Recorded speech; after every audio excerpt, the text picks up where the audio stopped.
Um, Welcome to your Food Confidence Class 101. Today we're going to be looking at changing the way you think of food. So I want you to start thinking about food being energy for your body.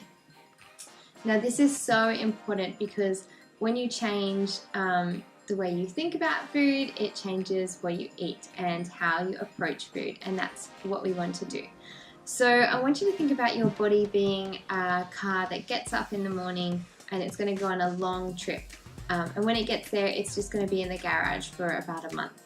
So we want to fuel our body first, so fuel our car with enough fuel to be able to get halfway there, and then even fuel up when we get halfway there, and then all the way there. So it's really important to look at food being energy source rather than something that it just tickles and fancies your taste buds, which I know is so hard.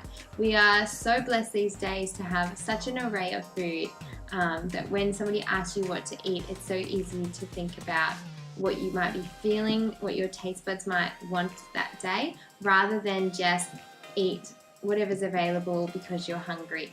And that's kind of what I want you to start doing, is I want you to just think of, well, I'm hungry and I'm going to eat what's going to be better for my body rather than what's going to be better for my taste buds.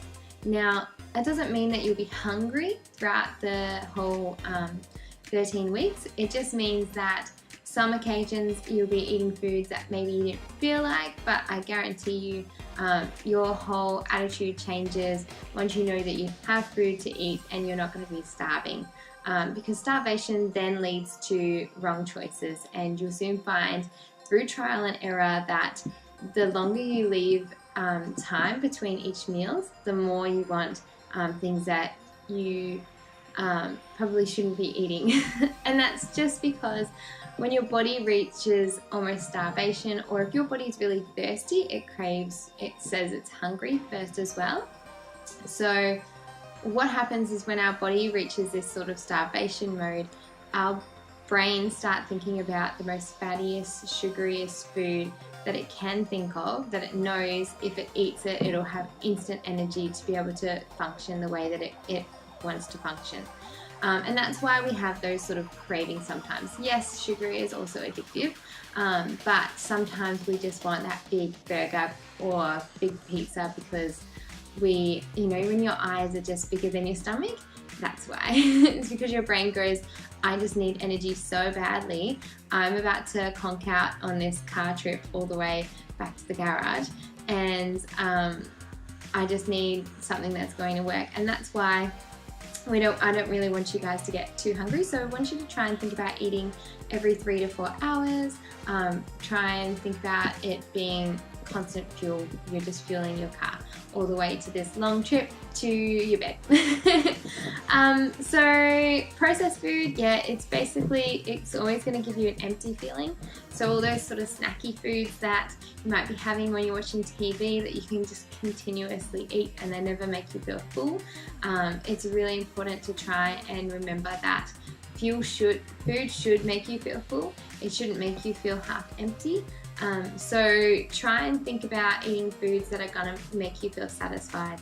And if that means that you still want to eat your chocolate bars, and that's okay, just as long as you're having like some nuts with it, or something that's going to make you feel satisfied, as well as be able to kick that craving if that's the case.